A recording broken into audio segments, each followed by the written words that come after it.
अभी आप एपी पढ़ोगे वहाँ भी यूज़ होगा, ठीक है। कहीं कहीं पर कोऑर्डिनेट इक्वेशन में इसमें कोऑर्डिनेट ज्योमेट्री में यूज़ आता है, तो कई चैप्टर में इसका यूज़ होता रहता है, ठीक है। तो बाकी नेक्स्ट लेक्चर में हम लोग पढ़ेंगे श्रीधराचार्य फॉर्मूला और उसका यूज़, और इसके बाद हम लोग पढ़ेंगे डिस्क्रीमेंट की डिस्क्रीमेंट क्या होता है, ठीक है। तब तक के लिए आप पढ़ते रहिए, कोई प्रॉब्लम आए तो पूछते रहिए। हेलो प्यारे बच्चों, कैसे हैं आप सब। मैं उम्मीद करता हूँ आप बहुत अच्छे होंगे और आपकी पढ़ाई बहुत अच्छे से चल रही होगी। प्यारे बच्चों, पिछले लेक्चर में हम लोगों ने क्वाड्रेटिक इक्वेशंस का जो इंट्रोडक्शन है उसे कंप्लीट किया था, ठीक है। वहाँ मैंने आपको बताया था कि क्वाड्रेटिक इक्वेशन क्या होती है, कैसे इसे हम लोग सॉल्व करते हैं और कैसे पहचानते हैं किसी भी इक्वेशन को कि वो क्वाड्रेटिक है या नहीं है, ठीक है।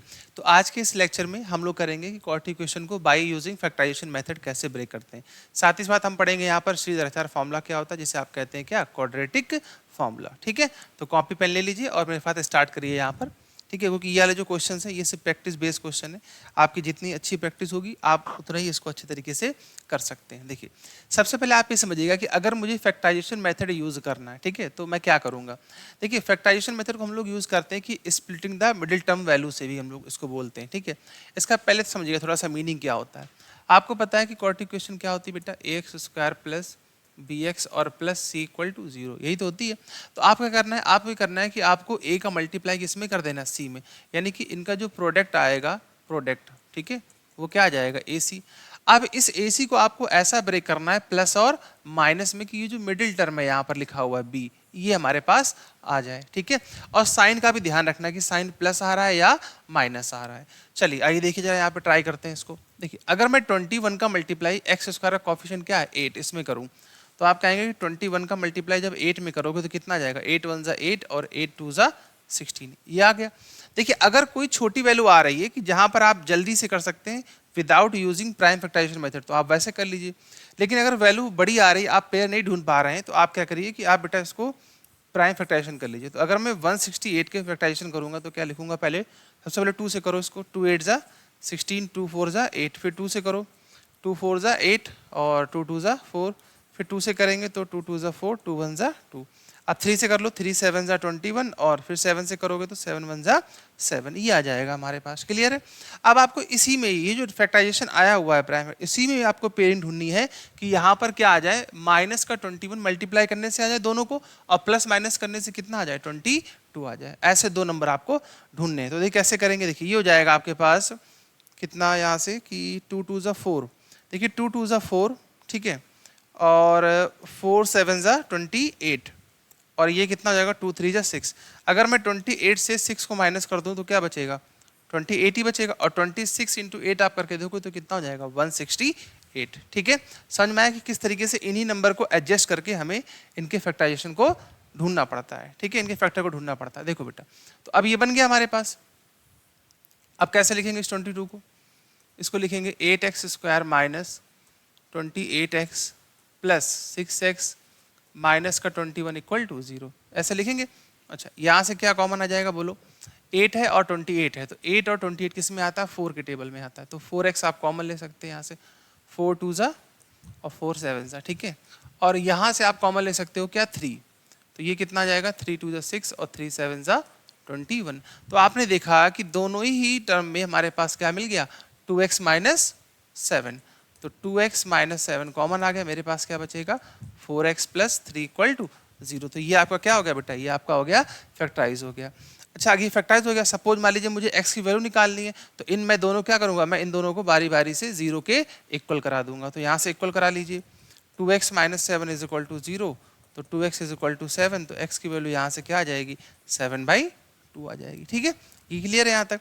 जब x की वैल्यू 7/2 आ गई, इसको भी 0 कर दो, सेकंड वाले पार्ट को, 4x plus 3 is equal to 0, तो 4x इक्वल टू क्या आ जाएगा, -3, तो यहाँ से x की वैल्यू क्या आ जाएगी, माइनस का 3/4 आ जाएगी, ठीक है। ये चीज़ क्लियर है, यहाँ तक इजी था ये, ठीक।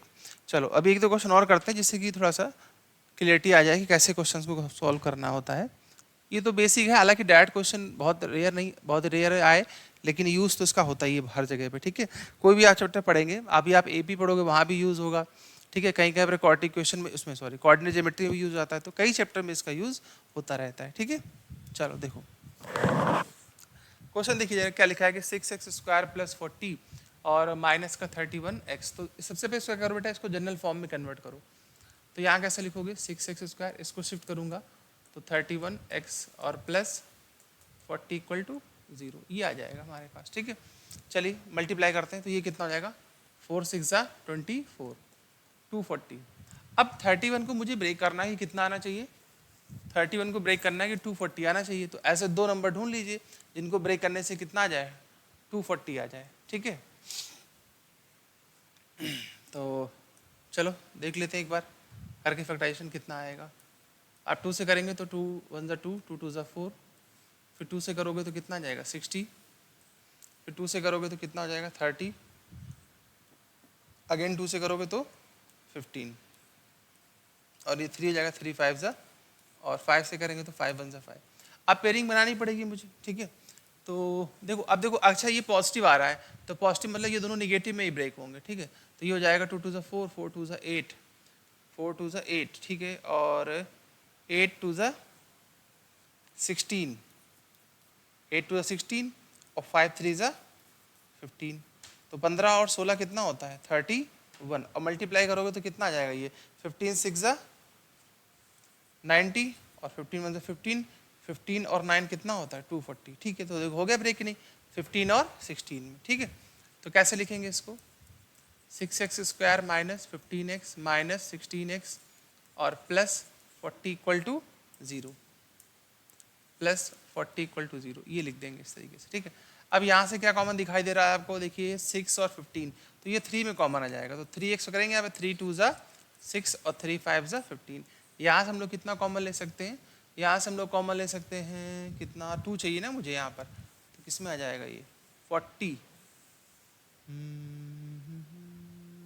यहाँ से 3 कॉमन लिया तो यहाँ पर 16 जिसमें ये 2 टाइम जाता हो 8 है ना, तो 8 कॉमन ले लो, तो 8 2 ज़ा 16 और 8 5 ज़ा 16, हो गया ब्रेक, इजी था।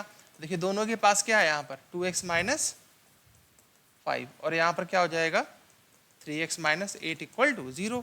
तो आप लिख सकते हो 2x माइनस 5 इक्वल टू 0 और 2x इक्वल टू 5, यहाँ से x की वैल्यू क्या आ जाएगी बेटा 5/2 आ जाएगी। एक बार इसको 0 कर लीजिएगा, आपका आंसर आ जाएगा, ठीक है, क्लियर है ये। चलो एक दो क्वेश्चन और करते हैं इसके। चलो देखो, अब इस टाइप के क्वेश्चन हमारे एग्जाम में बहुत आते हैं, ठीक है, क्योंकि डायरेक्ट क्वाड्रेटिक नहीं दिया होता है, इसको पहले बनाना पड़ेगा, एलसीएम लेकर के क्वाड्रेटिक क्वेश्चन इसको बनानी पड़ेगी। देखिए तो मुझे दिख रहा है कि वेरिएबल इस तरफ दिए हुए दोनों, तो मैं क्या करूँगा, मैं इन दोनों का एलसीएम कर लूँगा, ठीक है, इनका एलसीएम कर लो बेटा। तो जब मैं इनका एलसीएम लूँगा तो इनका एलसीएम कितना आ जाएगा x + 4 और x - 7, ठीक है। क्रॉस मल्टीप्लाई करा लीजिए, x का इसमें कराओगे तो कितना हो जाएगा x - 7, माइनस ये इधर जाएगा तो माइनस साइन अंदर जाएगा तो साइन चेंज हो जाएगा, ठीक है, क्लियर है। इधर ऐसे लिखा रहेगा 11/30। यहाँ पर दिया हुआ है कि x की वैल्यू क्या नहीं हो सकती, x की वैल्यू -4 और 7 नहीं हो सकती। उसका रीज़न है, अगर आप x की वैल्यू को 7 पुट करते हो तो यहाँ रखोगे तो ये 7 - 7, तो ये नॉट डिफाइंड हो जाएगा, नीचे 0 मतलब नॉट डिफाइंड। और -4 का मीनिंग ये होता है, अगर आप यहाँ -4 रख रहे हैं, यहाँ +4, तो ये भी कट जाएगा, तो ये भी क्या बनाएगा 0 बनाएगा, तो नॉट डिफाइंड से बचना है, ठीक है। इसीलिए उन्होंने यहाँ पर ये लिख दिया है कि यहाँ पर वैल्यू जो है x की -4 और 7 नहीं हो सकती, ठीक है, क्लियर है ये बात। चलो अब इसको सॉल्व करते हैं। तो आपने देखा ये प्लस और माइनस क्या होगा, कैंसिल हो गया, 7 और 4 क्या हो जाएगा 11। इसका और मल्टीप्लाई करा लो, x का मल्टीप्लाई x में कराओगे तो x² then 7x plus 4x minus 7 4 ज़ा 28, और इधर कितना जाएगा 11/13। तो ये वाली वैल्यू क्या हो जाएगी, इससे कैंसिल आउट हो जाएगी, ठीक है। क्रॉस मल्टीप्लाई करा लो तो ये हो जाएगा बेटा x² और 7x और 4x कितना बचा -3x और -28। अब माइनस का मल्टीप्लाई इसका कराओगे 30 का, तो ये हो जाएगा -30, इसको तो शिफ्ट कर लेना, तो x² - 3x, और ये इधर आएगा तो माइनस का हो जाएगा प्लस, तो प्लस का 30 और माइनस का 28, तो क्या बचा 2 बचा हमारे पास, ठीक है। अब मुझे इसको ब्रेक करना है कि 2 1 ज़ा 2, भाई यहाँ तो 1 ही लिखा हुआ है कोफिशिएंट में, तो 3 को ब्रेक करना कि 2 आना चाहिए, तो 2 और 1 हो जाएगा हमारे पास।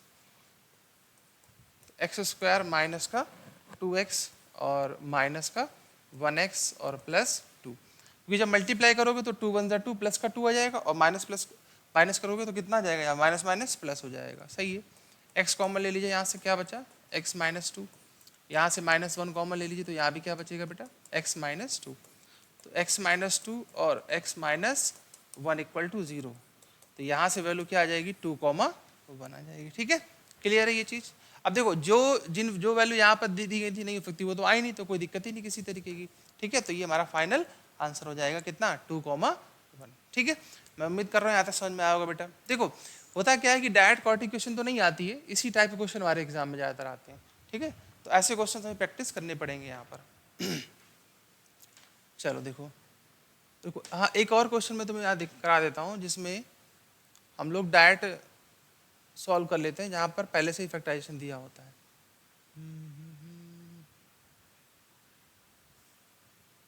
ये क्या मैं बता चुका हूँ क्या, पहले से ही सॉल्व है तो आई थिंक ये हो गए हैं। अच्छा ये हो गए क्वेश्चन, चलो कोई नहीं। आइए देखिए इस क्वेश्चन को देखते हैं, बहुत ही अच्छा क्वेश्चन है ये। ठीक है, और इम्पॉर्टेंट भी है एग्जाम के लिए। चलो देखो कैसे सॉल्व करें। देखिए यहाँ पर एक एक्सप्रेशन लिखा हुआ है, यहाँ पर भी लिखा हुआ है और एक तरफ यहाँ पर भी लिखा हुआ है। अब देखिए बहुत ध्यान से समझिएगा कि इस क्वेश्चन को मैं कैसे पहचानूं। आप जरा यहाँ ध्यान दो बेटा, क्या कि इस तरफ लिखा हुआ है कि 1/a + b + x। ठीक है, मतलब क्या कि 1 में डिनोमिनेटर में सभी को एक साथ प्लस कर दिया गया, और इसके बाद इस तरफ जो लिखी गई वैल्यू, देखिए इन्हीं वैल्यू को यहाँ पर क्या कर दिया गया, प्लस के साथ अलग अलग कर दिया गया p/q फॉर्म में। देखो सभी को अलग अलग कर दिया गया, तो यानी ये वैल्यू और ये वैल्यू नीचे की वैल्यू कैसी है, सेम है, बस जो लिखने का पैटर्न है वो क्या हो गया, चेंज हो गया। तो जब कभी भी आपको ऐसा कोई क्वेश्चन मिल जाता है इस तरीके का, तो इसको सॉल्व करने का सबसे बेस्ट मेथड क्या है भाई, कि बेस्ट मेथड ये है कि आप वेरिएबल को एक तरफ कर लीजिए और दोनों तरफ एलसीएम कर लीजिए। ठीक है भाई, देखो यहाँ वेरिएबल क्या लिखा हुआ है, यहाँ पर x है तो इधर भी x लिखा हुआ है, तो मैं क्या करूँगा, इस वेरिएबल को इस तरफ ट्रांसफर कर लूँगा। ठीक है, जब आप ट्रांसफर कर लेंगे आपका काम हो जाएगा आसानी से। देखिए करते हैं ट्रांसफर इसको। देखो तो क्या स्टेप बनेगा हमारे पास, a + b + x, और इस x को इधर लाऊंगा तो ये कितना हो जाएगा 1/x, और 1/a + 1/b। अब अगर मैं दोनों तरफ एलसीएम कर लूँ तो इस तरफ एलसीएम क्या आ जाएगा, x ब्रैकेट a + b और प्लस x। ठीक है, ये स्टेप क्लियर है। तो जब आप इसको डिवाइड करोगे तो ये वैल्यू कैंसिल हो जाएगी, क्या बचेगा x, तो 1 का मल्टीप्लाई x में करोगे तो x आ जाएगा। यहाँ x x कैंसिल, क्या बचा हमारे पास a + b और प्लस x। ठीक है, एलसीएम लेना तो आपको आता ही सभी को, a और b का एलसीएम लोगे तो क्या आ जाएगा a b, ऊपर क्रॉस मल्टीप्लाई करोगे तो b + a या a + b, एक ही बात है। ठीक है, यहाँ तक क्लियर है। अब अगर मैं इस माइनस साइन को ओपन कर दूँ तो सभी साइन क्या हो जाएंगे, चेंज हो जाएंगे। ठीक है, और इस x का मल्टीप्लाई करा लो तो ये हो जाएगा ax + bx और प्लस x², और इस तरफ कितना आ जाएगा a + b/ab। ठीक है, ये क्लियर है। अब आपने देखा होगा कि ये x और प्लस माइनस x क्या हो गया, कैंसिल आउट हो गया। तो अगर मैं ऊपर से माइनस कॉमन कर लेता हूँ तो मेरे पास क्या बचेगा, a + b। भाई देखिए यहाँ से हमने क्या किया, न्यूमरेटर में इन दोनों से हमने माइनस कॉमन कर लिया, तो क्या बचा a + b, बाकी ये ऐसे लिखा रहेगा ax + bx और प्लस x², और ये a + b/ab। तो आपने देखा कि ये वैल्यू तो सेम है, तो ये तो कैंसिल आउट हो गई, सीधा सीधा क्रॉस मल्टीप्लाई आंसर आ जाएगा आपका। देखो ab का मल्टीप्लाई माइनस में कराऊंगा तो ये -ab हो जाएगा, इसका मल्टीप्लाई इस तरफ करा दीजिए तो ax + bx + x²। ठीक है, इसको शिफ्ट करके क्वाड्रेटिक इक्वेशन में ब्रेक कर लो तो ये हो जाएगा हमारे पास क्या, अरे ये हो जाएगा हमारे पास x² + ax + bx, और इसको शिफ्ट करेंगे तो प्लस ab = 0। अब देखो 4 टर्म हो गए तो दो दो की पेयरिंग करके कॉमन कर लो। ठीक है, किससे क्या कॉमन करोगे, देखिए अगर मैं यहाँ देखूँ तो मैं x कॉमन करूँगा तो क्या बचेगा यहाँ पर x + a, और यहाँ पर क्या कॉमन मिल रहा है +b, तो यहाँ क्या बचेगा x + a = 0। तो दो फैक्टर आ गए, पहला आ गया क्या x + a और दूसरा आ गया है x + b। ठीक है, दोनों को 0 को इक्वल कराएंगे तो x की वैल्यू एक आ जाएगी -a और दूसरी आ जाएगी -b। ठीक है, तो ये हमारा फाइनल आंसर आ जाएगा भाई। ठीक है, क्लियर है। तो ऐसे क्वेश्चन आपकी बुक में 1-2 क्वेश्चन और भी दिए गए। पहचानने का तरीका बहुत ही ईजी है। क्या मैंने अभी फिर से बताया था कि जब कभी भी ये वैल्यू और ये वैल्यू दोनों सेम हो, बस लिखने का पैटर्न अलग अलग हो जाए, तो आप वेरिएबल को एक तरफ करिए और एलसीएम ले लीजिए, आपका आंसर ईजिली आ जाएगा। ठीक है, क्वेश्चन ये बहुत ही ज़्यादा ईजी होते हैं, बस आपको पैटर्न पहचानने की देर है। पैटर्न एक बार पहचान में आ गया फिर कोई दिक्कत नहीं रहेगी किसी भी तरीके की। ठीक है, चलो और देखता हूँ क्वेश्चन इस पैटर्न पे हैं क्या। इस पैटर्न पे तो नहीं है, लेकिन नेक्स्ट पैटर्न का क्वेश्चन है। चलो इसको और सॉल्व कराते हैं। देखो ये सब क्वाड्रेटिक क्वेश्चन है भाई। एक मिनट, चलो देखो, अब देखिए, अब ये बहुत से बच्चे जिन्होंने इस क्वेश्चन को पहले सॉल्व नहीं किया होता कभी भी, तो वे सोचते हैं कि यार ये क्वेश्चन कैसे सॉल्व किया जाएगा, चलो डायरेक्ट एलसीएम ले लेते हैं, ऐसा कुछ करते नहीं। देखो, अब मैं तुम्हें यहाँ पर सिखाता हूँ कि किस तरीके से हम लोग किसी भी वैल्यू को कुछ ना कुछ यहाँ पर पुट कर देते हैं। अब क्या पुट करते हैं वो समझना, और कैसे पुट करते हैं वो भी समझना। देखो, अगर आप बहुत ध्यान से देखिएगा तो इस ब्रैकेट में ये जो एक्सप्रेशन लिखा हुआ है, ये वाला क्या लिखा हुआ है, ये लिखा हुआ है कि ये 2x माइनस 1/x+3। आप कहेंगे हाँ ठीक है, चलो ये तो बात सही है। अच्छा, फिर आप जरा यहाँ पर ध्यान दो बेटा, इस वाले ब्रैकेट में, इस ब्रैकेट में क्या लिखा हुआ है कि भैया इधर है x+3, इधर भी 2x-3। तो आप कहेंगे यहाँ पे तो एक पैटर्न बन रहा है कि यहाँ जो न्यूमरेटर था और डिनोमिनेटर था उसको रिवर्स कर दिया, वो हो गया है ऊपर चला गया, यानी कि कहाँ पर डिनोमिनेटर कहाँ चला गया, ऊपर चला गया, और जो न्यूमरेटर है वो कहाँ आ गया, नीचे आ गया। यानी इन दोनों ही केसों में क्या हुआ है कि वैल्यू को क्या कर दिया गया है, रेसिप्रोकल कर दिया गया। अच्छा, तो जब दोनों तरफ वैल्यू सेम हो और उनका रेसिप्रोकल कर दिया गया हो, तो आप क्या करिए, आप एक को y ले लीजिए, तो दूसरी की दूसरी क्या हो जाएगी बेटा, दूसरी हो जाएगी 1/y। तो बहुत ध्यान पे समझना, हमने क्या यहाँ पर अप्लाई किया कि मैं यहाँ पे लेट कर लेता हूँ, लेट y इक्वल टू इस एक्सप्रेशन को, इस मैंने क्या बोल दिया, y 2x माइनस 1/x+3, इसको मैंने y बोल दिया। अब अगर ये एक्सप्रेशन y है, देन ये क्या हो जाएगा, ये तो 1/y हो जाएगा, क्योंकि इसी का जस्ट अपोजिट है ये। तो x+3/2x-1 हो गया कि नहीं हो गया। अब ये जो दोनों वैल्यूज हैं, बहुत ध्यान से समझना बेटा, क्या ये वाली जो दोनों वैल्यूज हैं, ये वाली वैल्यू आप क्या करिए कि मेन क्वेश्चन में रिप्लेस करा दीजिए, यानी यहाँ पर रिप्लेस करा दीजिए। ठीक है, करा दो रिप्लेस। तो 2, इस एक्सप्रेशन को क्या बोला था, y माइनस 3, इसको क्या बोला था 1/y, और उस तरफ क्या है 5 है। ठीक है, अब बताओ ये इजी हुआ क्वेश्चन कि नहीं हुआ। अगर मैं इसका एलसीएम ले लूं तो कितना हो जाएगा, 2y minus 3/y equal to 5। तो ये कितना हो जाएगा, 2y minus 3 is equal to cross multiply, ये कितना हो जाएगा 5y, 2y स्क्वायर माइनस का 5y माइनस का 3 इक्वल टू 0। अब देखिए हम लोग वहीं पहुंच गए अपने पुराने वाले क्वेश्चंस पे जहां से हमने इसको ब्रेक करना सीखा था। ठीक है, ये चीज। अच्छा, अब आइए इसको ब्रेक करते हैं। देखिए कितना हो जाएगा, ये 2 3 6, तो माइनस का 6 चाहिए और यहाँ पर चाहिए माइनस का 5। अच्छा, तो कैसे भाई इसको किया जाए, सुनो ध्यान पे समझो। देखो, अगर मैं इसको -2 और +2 में ब्रेक करूंगा तो प्रॉब्लम ये कि 2 3 6 जो आएगा वो पॉजिटिव आएगा और मुझे नेगेटिव चाहिए, तो मैं किसे ब्रेक करूंगा, 6 और 1 में ब्रेक करूंगा इसको। ठीक है, तो 2y स्क्वायर माइनस का 6y और प्लस का 1y और माइनस का 3 इक्वल टू 0। अब आप चेक करो जरा, अगर मैं माइनस के 6 से 1 को माइनस करूंगा तो माइनस का 5 आ जाएगा, और 6 1 जा 6, तो माइनस का 6 भी आ जाएगा। इस तरीके से इसको ब्रेक करना है। ठीक है, चलो देखो, यहाँ से कॉमन ले लो तो कितना हो जाएगा, 2y, y माइनस 3, यहाँ से 1 कॉमन ले लीजिए तो कितना आ जाएगा, y माइनस 3। तो मेरे पास कितना आ गया, y minus 3, 2y plus 1 equal to 0। अब एक एक को 0 करेंगे तो फर्स्ट वैल्यू यहाँ से क्या आ जाएगी, y equal to 3, then second value यहाँ से क्या आ जाएगी, y is equal to minus का 1/2। ये दो वैल्यू आ जाएंगी। ठीक है, लेकिन गलती ये मत करना कि पता चला यहीं तक छोड़ के चले आए। क्यों, y तो क्वेश्चन में कहीं था नहीं, y तो आपने यहाँ पे लेट किया था। अब अगर y लेट किया है तो इसका मतलब क्या हुआ, इसका मतलब आपको इन वैल्यूज को रिप्लेस भी कराना पड़ेगा। ठीक है, तो चलो इनको रिप्लेस कराते हैं भाई। कैसे कराओगे रिप्लेस, समझना।